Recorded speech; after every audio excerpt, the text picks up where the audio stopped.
Hello everyone, আমি দেবপ্রিয়া আর আমার নতুন একটি ভিডিওতে তোমাদের সবাইকে অনেক অনেক স্বাগত।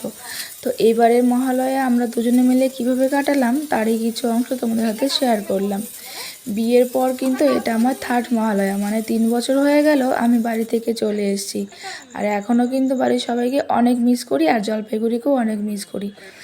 তো এটা ছিল মহালয়ার দিন, মানে ওই রাত্রি 10টা নাগাদ। তো এর আগের দিন আমি আর বড়মশাই বেরিয়ে কিছু বাজি নিয়ে এসেছিলাম। আর তোমরা হয়তো শুনলে অবাক হবে একটা কথা, আমি এত ধারী মেয়ে হয়ে এই জীবনে প্রথম হাতে একটা তারাবাজি ধরলাম। মানে আমি এর আগে কখনো একটা তারাবাজিও জ্বালাইনি, মানে আমি এতটাই ভীতু, এতটাই ভয় পেতাম। সত্যি কথা বলতে আমার আগুন দেখে ভীষণ ভয় লাগে।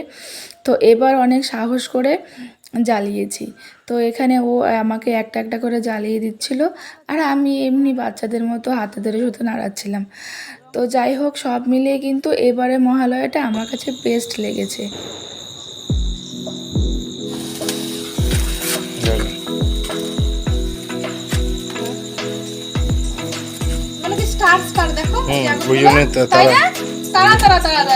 ওই জন্য এটার নাম তারাবাজি।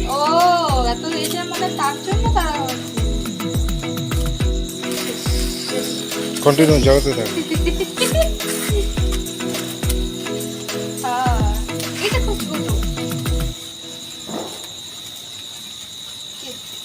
বিশ্বাস করবে আমি জীবনে প্রথম জ্বালাচ্ছি এইসব, তো যেন ভয় পেতাম আমি। তো তোমরা দেখতেই পাচ্ছ আমি কিন্তু তারাবাজি জ্বালাতে পেরে ভীষণই খুশি হয়েছি। আর হবই বা না কেন বলো, জীবনে প্রথমবার যেই কাজ করা হয় তার অনুভূতিই আলাদা হয়।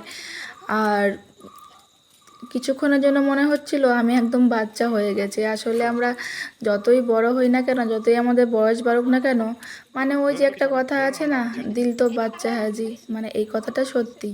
মানে কিছু কিছু সময়ের জন্য আমরা কিন্তু বাচ্চা হয়ে যাই। আর আমরা চোরকি ফাটাবো, ধরেছে?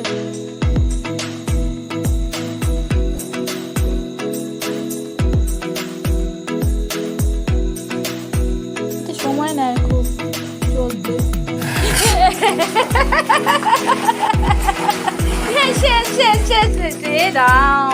এটা তো 1 সেকেন্ডও না,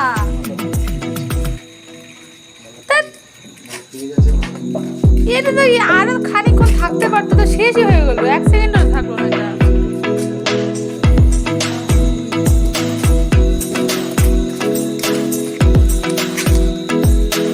সাবধান, জলে নেই।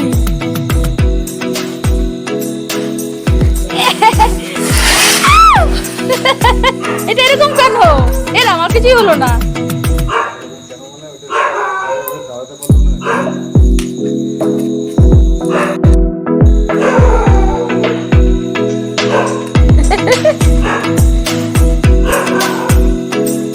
জলে আমি এত কম কেন?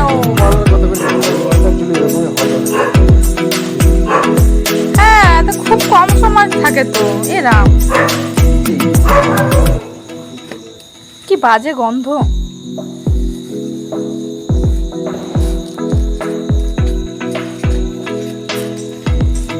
ওটা থেকে এখন একদম জ্বলেনি তো। কুকুরটা দেখো আমাদের চিৎকার শুনে এরকম করছে।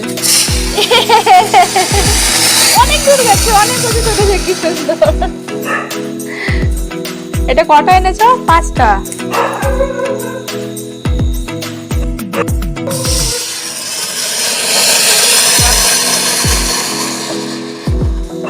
4টে হয়ে গেছে, আরেকটা।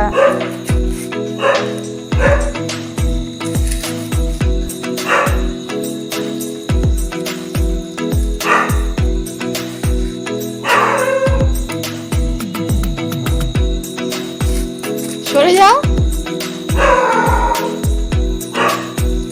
জলেই নি তো।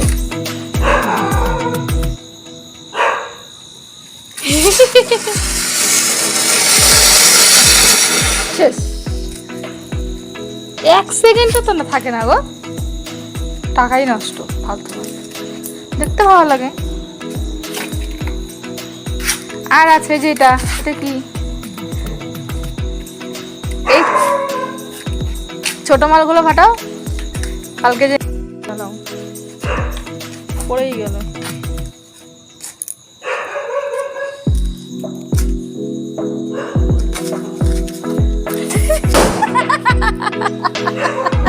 কেউ করতে আনার জন্য গেল করে শুনে এরকম করছে আর এরকম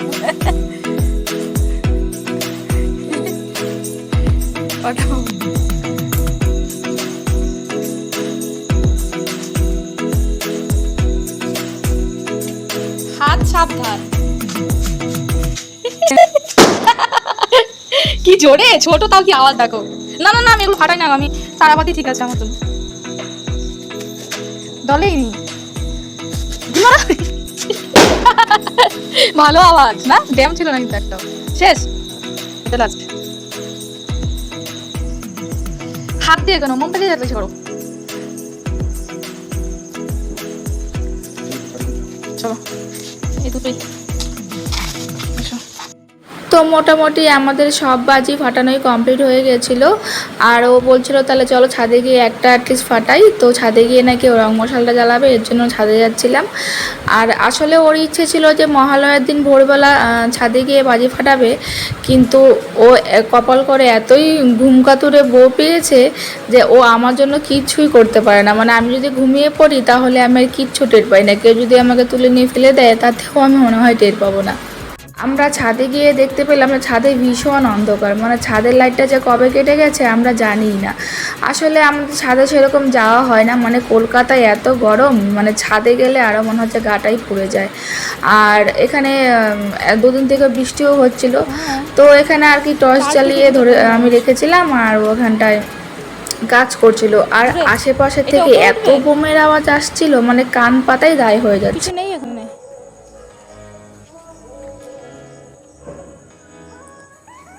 সরে আসো। ইয়ে বাবা, ইয়ে কি সুন্দর, কতটা উপরে উঠেছিল। হ্যাঁ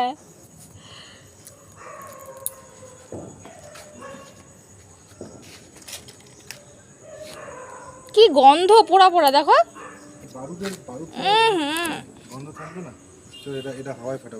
হাওয়ায় কারো বাড়িতে ঢিল মেরো না, আবার মারবে আমাদের।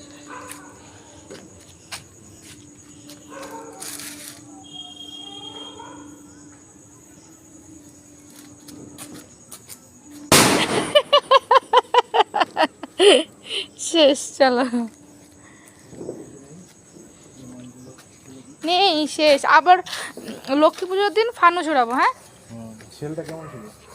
আমি তো নামই জানি না, আমি তো শেলটা ভালো ছিল কিন্তু আরেকটুক্ষণ থাকতে পারতো, একদম কম সময়। ও তাহলে বেশি দামে ওগুলো বেশিক্ষণ থাকে, অনেক উপরে উঠবে ওটা। যেগুলো বড় বড় সেল আছে। তো চলো এবারের মতো মহালয়াতে কিন্তু আমাদের বাজি ফাটানো কমপ্লিট। বাজি ফাটানো উচিতই না, তাতে পরিবেশ দূষণও হয়, বায়ু দূষণও হয়, আর বেশি করে তো কষ্ট হয় ওই মানে পশুদের, মানে ওরা এত ভয় পায়। তো এবারের মহালয়া তো আমার ভালোই কাটলো। আর তোমাদের সকলকে জানাই শুভ শারদীয়ার আগাম শুভেচ্ছা।